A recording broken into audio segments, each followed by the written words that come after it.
Welcome back everybody, and if you are new here, welcome to my channel. I like to post all sorts of recipes weekly. Today I am making a delicious soft empanada de calabaza recipe. This is pumpkin empanadas, and here's how I do it. First, I'm going to make a pumpkin filling. I will be using a 15-ounce can of pumpkin puree. Now in my original soft empanadas recipe, I used fresh pumpkin that I roasted, but I wanted to rework the recipe to make it a bit easier for the ingredients. Obviously, fresh pumpkin or pie pumpkins are not a year-round ingredient, so I thought a can of pumpkin puree works. So into my preheated pot, I've been preheating this on a low heat, nothing on high.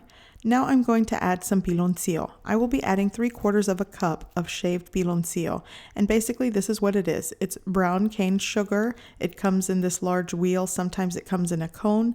I'm going to be using 3/4 of a cup. You can add more or less depending on your preference for sweetness of this filling.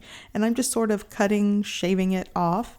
And ultimately I will be using, again, 3/4 of a cup. If you do not have piloncillo or you cannot find it at your grocery store, you can opt to use dark brown sugar in place of it or light brown sugar. It is definitely up to you. Now I'm going to add a 1/2 teaspoon of ground cinnamon. I'll also be adding a 1/4 teaspoon of salt. And a lot of the ratios of these ingredients are to your preference, so you can add more or take away. It's up to you. I'm also going to be using vanilla bean. I've taken 1/2 of a vanilla bean pod, and what I did is I took a whole one, cut that in half, then I cut the half lengthwise to scrape out all of that vanilla bean caviar from the center. If you'll see these little specks, these are basically like little tiny seeds, and it's so aromatic. Now, if you do not have vanilla bean on hand, you can opt to use 2 teaspoons of vanilla extract in place of this. But if you do get your hands on some vanilla beans, definitely use it in this recipe. It's so aromatic, and it helps lessen the liquid in this puree, which is ultimately why you want to cook out and evaporate most of the water content in this puree. You want to end up with a very thick paste-like filling. Okay, so on a low heat, I'm going to combine everything. I even tossed in the entire pod because that's still going to give us a lot of flavor in this. So I'm going to cook this and simmer this on a low heat. And once everything is combined and it starts to bubble and simmer, I'm going to cover it with a lid because as you can see, it's starting to pop everywhere, and that's really hot. Remember, this is like hot sugar in this puree. You want to cover it and simmer it gently on a low heat for 20 minutes. And I will be stirring this throughout just to make sure it doesn't burn. And actually, after I stir it, I'm going to offset the lid at this point because you do want the condensation and steam to escape. We're trying to cook all the water content out, or as best as you can. So at this point, it's 20 minutes. I'm turning it off, and you can see it is a very thick paste, and this is what I want. And you'll want to completely cool this on the countertop. Bring it to room temperature before you fill your empanadas. Do not work with the hot filling. Okay, so now I'm going to work on my dough. I'm going to be using 2 1/3 cups of all-purpose flour. I've sifted it for any lumps. I'm going to add 1/3 cup of sugar, 1 teaspoon of ground cinnamon,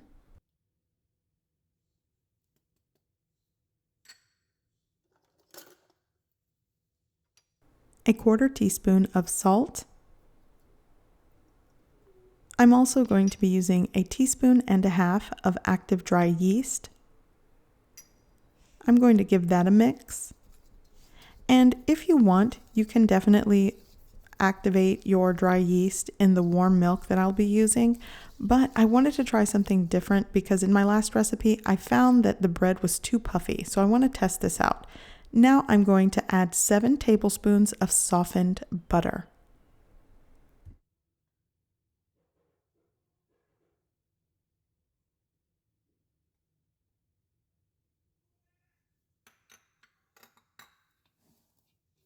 Now with clean hands, I'm just going to start mixing in the softened butter with the flour. And now I'm going to add 2/3 of warm whole milk. Now I'm just going to combine and mix everything well. It will get messy at first, but the more that you mix it and knead it, it does come together. After I bring everything together and combine it well, I'm going to knead it for around 5 minutes. And if you find it too sticky, just keep it in the bowl until it gets into one ball of dough. Then you can start kneading it on your countertop just to prevent losing your dough all over the place.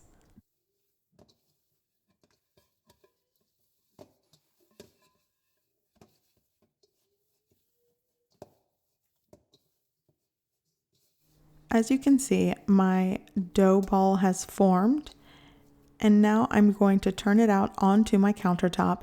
And because of the butter in this, I find that it really doesn't get too sticky on the countertop. But if you find that it is still a little too sticky, you can just dust your kneading area or your work surface with a little bit of flour. And I do have my little spatula on the side here just to scrape up anything off the counter just to keep the dough together. So I'm going to knead this for 5 minutes, stretching it, pushing it, pulling it. You can do this in a stand mixer on a medium setting for 5 minutes, but you just want the dough to come together.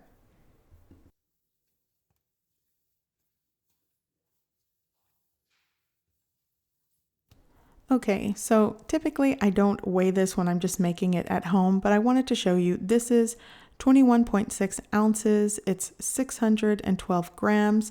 So you do the math. If you want perfect dough balls divided into 12, then you can separate it. I'm going to do 14, and they're going to weigh somewhere between 43-45 grams per dough ball, just to get uniformity if you really want to perfect this recipe. But do what you will. Okay, so I have 14, and now I'm going to start rolling them out. And I have a baking pan lined with parchment paper, and I have extra flour to dust my work surface and rolling pin. Okay, so I'm going to dust my work surface, my hands, I'll dust the rolling pin, and I'm going to basically roll these out into a circular disc. It does not have to be perfect. And unlike my first recipe, by the way, here is my puree that it has cooled completely. And again, you see there is really not water setting at the bottom of that bowl, which is a good sign that it is thick and pasty. Okay, so in my last video, I did notice, because I activated the yeast before putting it into the dough or mixing the dough, by the time I started rolling them out, I had a lot of air in them, and so they really didn't do what I wanted them to do, and it basically came out more puffier and airier and bread-like. So if that's the type of soft empanada you like, I will leave the link to that recipe. But this one really does taste like the panderia style empanadas with the texture of the dough.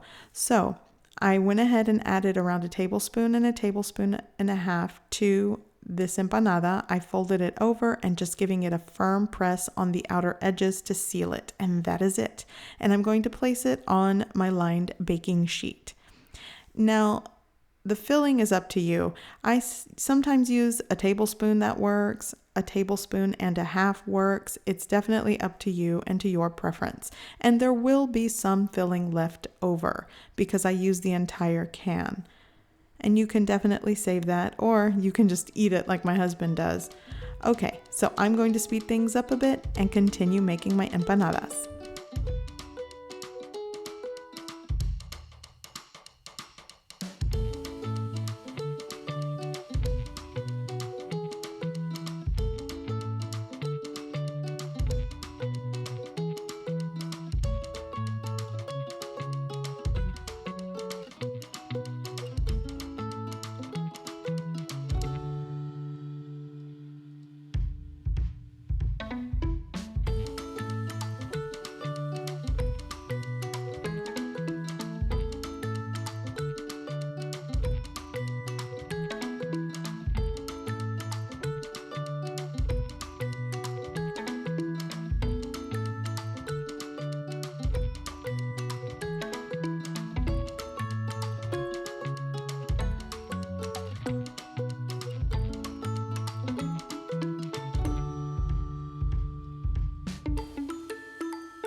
Okay, so all of my empanadas are assembled and I wanted to show you. I did mini empanadas, which I love to do, but you can do all regular, that's fine. Okay, so I am going to cover this in cling wrap and allow them to set and rest for 30 minutes. They're just going to sit here on my counter and I'm just going to let the yeast do its job. And then after 30 minutes, I am going to bake them in a preheated oven at 350 degrees Fahrenheit for 18 to 20 minutes.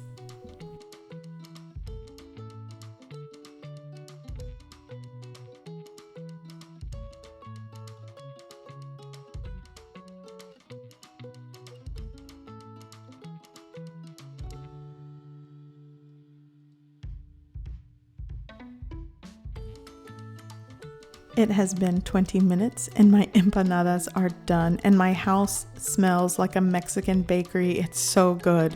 Now the hardest part is to let your empanadas cool for 15 minutes because that filling will definitely scald and burn your tongue.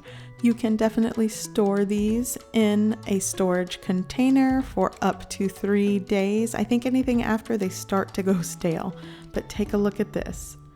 So I hope you guys give this recipe a try. I hope you like it, and thanks for watching.